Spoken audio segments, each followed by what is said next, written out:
Issue 117.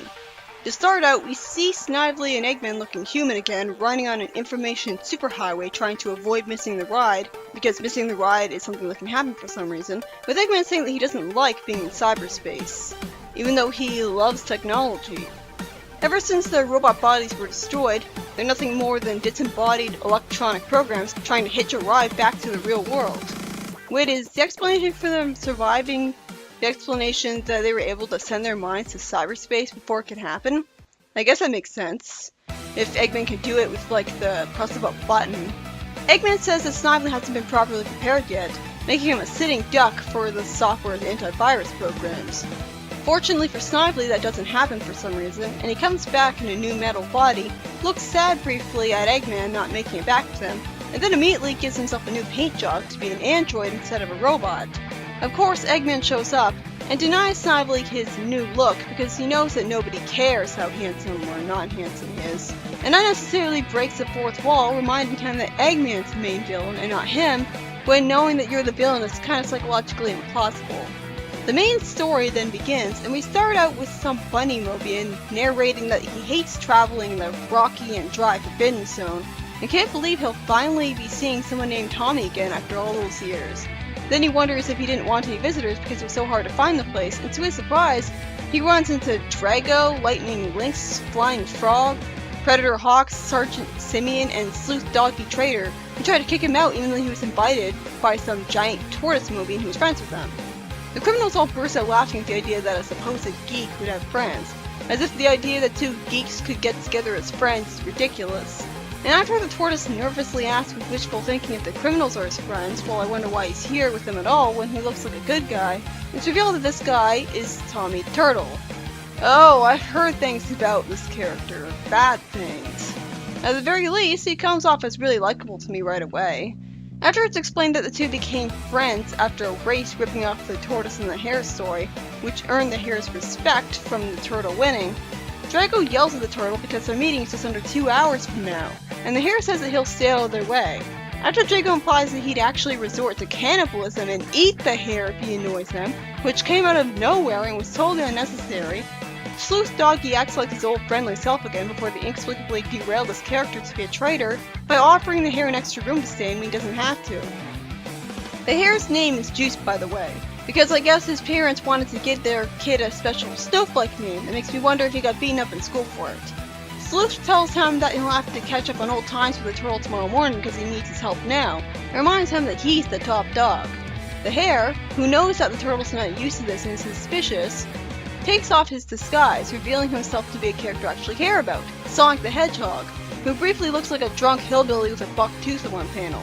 By the way, I guess Sonic can do a perfect imitation of Juice the Hare's voice too, or just disguise his voice really well.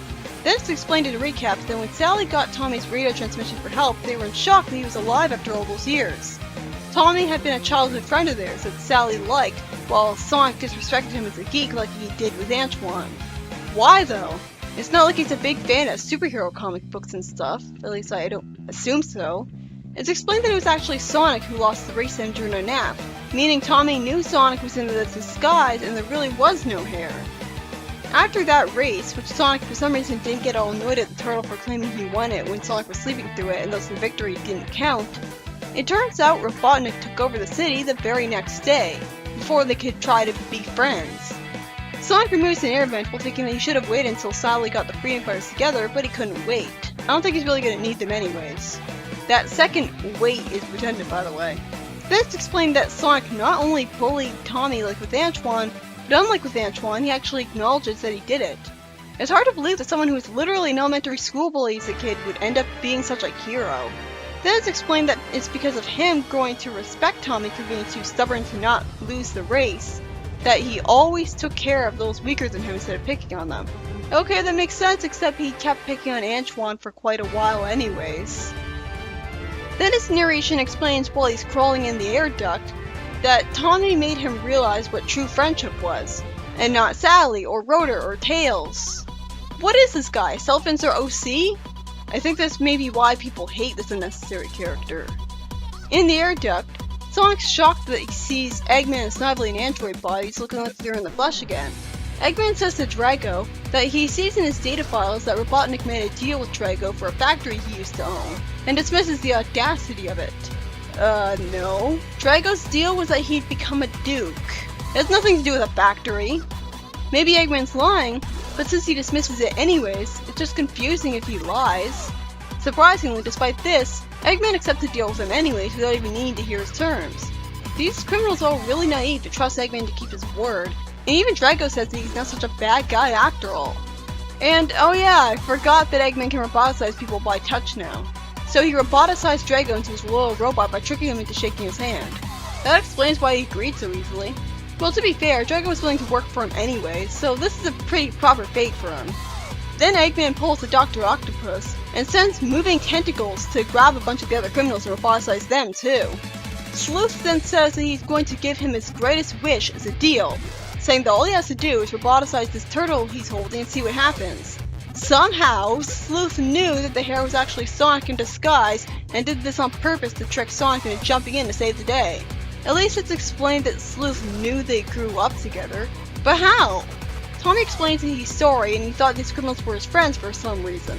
What a naive idiot. I'm so glad he gets killed off later because I haven't heard good things about this guy's inclusion. Fortunately, Sonic's super speed lets him escape from Eggman, and he grinds on the back of Tommy's shell saying that he always wanted to do this as a kid, and yet somehow didn't even though he was bullying him. Right as Eggman hits Sleuth with a roboticizing tentacle, Sleuth throws a grenade at him, but it's obvious that Eggman and Snively are just gonna get their minds in new bodies once again, despite being exploded. Tommy throws Sonic out the window to save him, but unfortunately I have a feeling he's still alive somehow and is gonna muscle his way into Sonic's group of friends. Or maybe I remembered wrong, I don't know. He's a good person, but he has no personality, other than supposedly being a geek with no clarification on what that's supposed to mean for him, and being ridiculously naive. The next story has Knuckles and the Chaotix go to Constable Remington, who explains that his people discovered a cab driver left injured near the hospital with Harry in critical condition.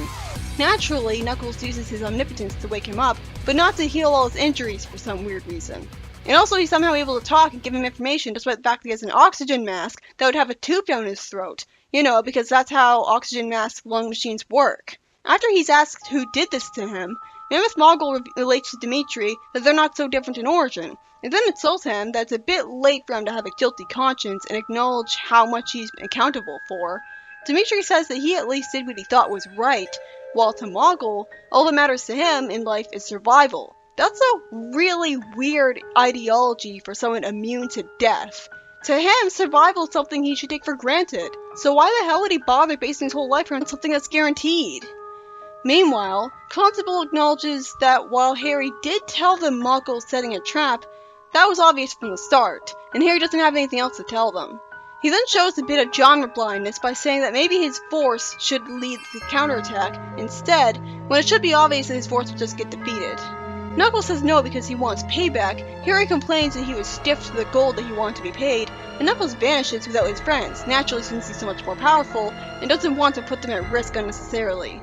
A female Dark Legionnaire who saw Knuckles disappear in the camera footage says that in saving Dimitri, the Legion would be in Knuckles' debt. And Leonda says that her brother Kragok would never forgive her if she was to allow that. So she's more loyal to her brother than Dimitri. Well, it does make sense. She acts conflicted about what she should do, and someone says that if Mogul overcomes the Knuckles, he would then pose an even greater threat to the Dark Legion's interests, since he'd prove himself more powerful and be against them. Knuckles shows up to Mammoth Mogul, who says that unless he would submit himself to the Chaos Siphon again, all he has to do is press this button and Dimitri will be disconnected from life support permanently. And Mogul has his finger hovering right over the button, so if Knuckles makes any sudden movements to try to use his omnipotence to stop him, he'll press the button first. So did Mogul steal the Chaos Siphon from the Albions? Aether couldn't have gotten his Chaos Siphon he gave to Tails from the Albions, because if he could get to Albion that easily, then why didn't he just warp his wandering tribe there the minute he met them? But of course, the biggest plot hole is the fact that Knuckles didn't immediately use his omnipotence powers to paralyze Mogul or warp him to prison the minute he showed up here. The first story is written by Carl Bollers, and explains that Eggman and Snively simply survived their bodies being destroyed by sending their minds to cyberspace before it could happen. So the only way to truly kill them would be to do it while they're unconscious and can't do that. Unless they don't need to be conscious for it, in which case that's just not fair. The main story by Romy Chacon is about Sonic's mission to save his childhood bully victim Tommy Turtle, completely failing because Tommy decided to throw him out of the building before it would explode from a grenade thrown by Sleuth, because I guess he was way too slow to jump out of the window with him in time. So now I have to wonder what the bullshit explanation is going to be for all of these people surviving this explosion, since unlike Eggman and Snively, they don't have the ability to send their minds to the internet, an internet that I'm not sure where it physically exists on Mobius, because if it's not in Robotropolis, since it wasn't destroyed with it, then why wasn't it found and destroyed to inconvenience Eggman already? Is it hidden underground?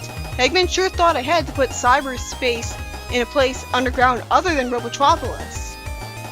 And the third story has the only significant event being that Knuckles is threatened by a man with Moggle, who says if he doesn't subject himself to the Chaos Siphon, Dimitri will die. This is mainly just a story to lead into a later one. Well, another significant event does happen, as it's finally explained to us out loud the difference between Dimitri and Moggle's moralities. Dimitri legitimately does what he thinks is right, while Moggle for some reason is obsessed with survival of the fittest, even though survival is guaranteed for him. So I don't know why he doesn't just move on to focus on other things. I could understand if he was struggling to survive, but he's not. He's immortal. So that motivation is just stupid. At the very least, it is explained that Dimitri himself isn't luring Knuckles into a trap, since the text blurb does say that he's been kidnapped, and Dimitri doesn't seem to like Moggle very much.